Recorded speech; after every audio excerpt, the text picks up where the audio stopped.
यहाँ पर हमारे और जो रोड्स हैं उनके बीच में जो डिवाइडर है उनमें ग्रीनरी की बात हो। और आज ये ड्राइव जो चालू की है, ये लोग ये बताना चाहते हैं कि भाई ये सेवा तो कर ही रहे हैं, पर पेड़ जो एक लगाना बहुत जरूरी है। और हमारे माननीय प्रधानमंत्री जी ने जो आज ये शुरुआत की है कि भाई एक पेड़ अपने माँ के नाम से लगाएं और उसकी देखभाल एक बच्चे की तरह ही करें। जैसे हम बच्चे की देखभाल करते हैं, हम लोग पेड़ तो लगा देते हैं पर बाद में उसकी केयर नहीं कर पाते, फॉर्मेलिटी पूरी करके फोटो खिंचवा के चले जाते हैं कि भाई पेड़ लगा दिया, एक फॉर्मेलिटी कर दी, पर उसकी देखभाल भी करनी चाहिए जिससे वो पेड़ बड़ा हो सके। और रही सफाई की बात, जब इंदौर जैसे सिटी में, इंदौर एक जो सिटी है जिसको हमारे भारत में, हमारे इंडिया में सबसे ज्यादा अगर पहला स्थान कोई मिलता है, पहला नंबर या पहला रैंकिंग में कोई सिटी आता है तो इंदौर आता है। इंदौर क्यों आता है? क्योंकि लोग जो वहाँ के हैं उनके अंदर एक चाहत है कि भाई हम अपने शहर को, अपने सिटी को, एक अवेयरनेस वहाँ पर है।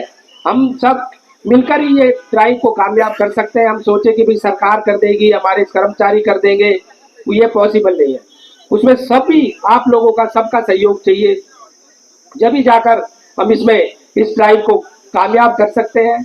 अपनी माँ को याद करके, माँ को श्रद्धांजलि देने के लिए और माँ के प्यार का जो है आप लोग समर्थन करने के लिए इस पौधे को लगाएं। तो इसका मतलब है कि आज के युग के अंदर जिस तरीके से पौधों की, पर्यावरण की जो हालत है, हम तो फरीदाबाद जैसे इंडस्ट्रियल सिटी के अंदर रहते हैं और यहाँ आपने अच्छे तरीके से देखा है कि किस तरीके से जब AQI की बात आती है तो वो NCR के अंदर सबसे ज्यादा होता है।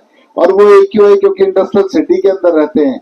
लेकिन बात आती है जब बहुत सारी चीजें मैं न्यूज़पेपर के अंदर पढ़ता हूँ, जब ये पत्रकार साथी भी मेरे यहाँ पर खड़े हैं, जब इंटरव्यू लेने के लिए आते हैं, कहते हैं मंत्री जी AQI के लिए क्या कर रहे हैं, इस पर्यावरण के लिए क्या कर रहे हैं। तो मैं मित्रों एक बात बताना चाहता हूँ, ये पर्यावरण एक ऐसा विषय है जो सरकारें इसमें अकेले कुछ नहीं कर सकती। जब तक हैंड होल्डिंग आप सब लोगों की नहीं होगी तब तक खाली अकेले सरकारें इसके अंदर कुछ नहीं कर सकती। यहाँ पर हमारे जिले के डिप्टी कमिश्नर स्वयं यहाँ पर आए हैं कि कितना जरूरी काम है कि इसको, इस पर्यावरण को हम किस तरीके से संरक्षित कर सकते हैं। हमारे यहाँ पर रूंगटा जी, गोल्डी जी, गांधी जी ने अपनी बैलेंस शीट पूरी की होगी, उसके बाद नए साल का टारगेट भी रखा, लेकिन उसके अंदर मुझे अच्छे तरीके से पता है आप लोगों ने एक भी हेड नहीं रखा होगा कि पर्यावरण को सुरक्षित रखने के लिए हम इस पर ये करेंगे।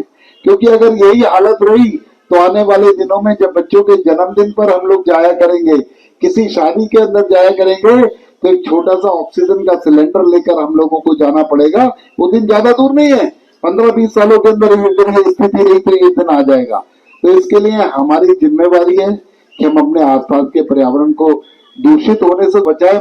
जो हमारे अमृता हॉस्पिटल के स्वामी जी हैं, उनकी पूरी टीम ने एक ड्राइव चलाई है सफाई की और वृक्ष लगाने की।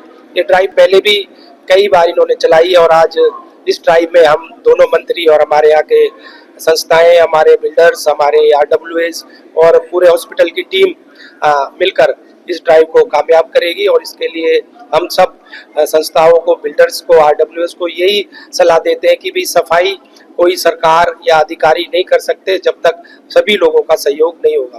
कांग्रेस का कोई भविष्य नहीं है, इनका संगठन आज तक नहीं बना पाए, 11 साल से ज्यादा हो गए हैं, कई जिलों में इनके पास जिलाध्यक्ष तक नहीं है, तो बिना उसके ये गाड़ी चल रही है, बिना कैप्टन के ये जहाज चल रहा है। अब दावा कर रहे हैं कि 1 महीने के अंदर संगठन खड़ा करेंगे।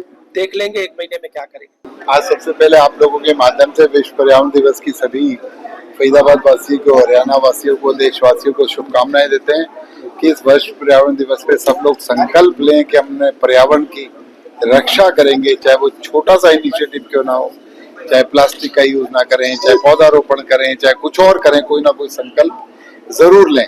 और इसके अलावा आज यहाँ पर माँ अमृतामयी अस्पताल के अंदर जो पर्यावरण दिवस पर एक ग्रेटर फरीदाबाद को सुंदर और क्लीन और ग्रीन बनाने का जो संकल्प लिया, मैं ये कहना चाहूंगा उसके साथ जो पार्टिसिपेंट है, जो लोकल यहाँ के स्टेक होल्डर हैं, बिजनेसमैन हैं, स्कूल के मालिक हैं, बिल्डर्स हैं, सभी लोग यहाँ पर आए हैं, उनको भी मैं यही कहना चाहूंगा कि प्रशासन और सरकार आपके साथ है। इस ड्राइव के अंदर हम हैंड होल्डिंग करके चलेंगे और अगले कुछ दिनों में इसका परिदृश्य बदल जाएगा। इसी के लिए राजेश नागर जी जो कैबिनेट में मेरे साथी, मेरे बाल सखा, वो भी यहाँ पर हैं। हम सब मिलकर इस कार्यक्रम को अंजाम देंगे और अगले कुछ दिनों के अंदर ग्रेटर फरीदाबाद के अंदर स्वच्छता की बात हो, पौधारोपण की बात हो और अन्य जो भी पर्यावरण से रिलेटेड जो भी बातें हैं, उन सब में इजाफा आएगा, ये हम विश्वास दिलाते हैं।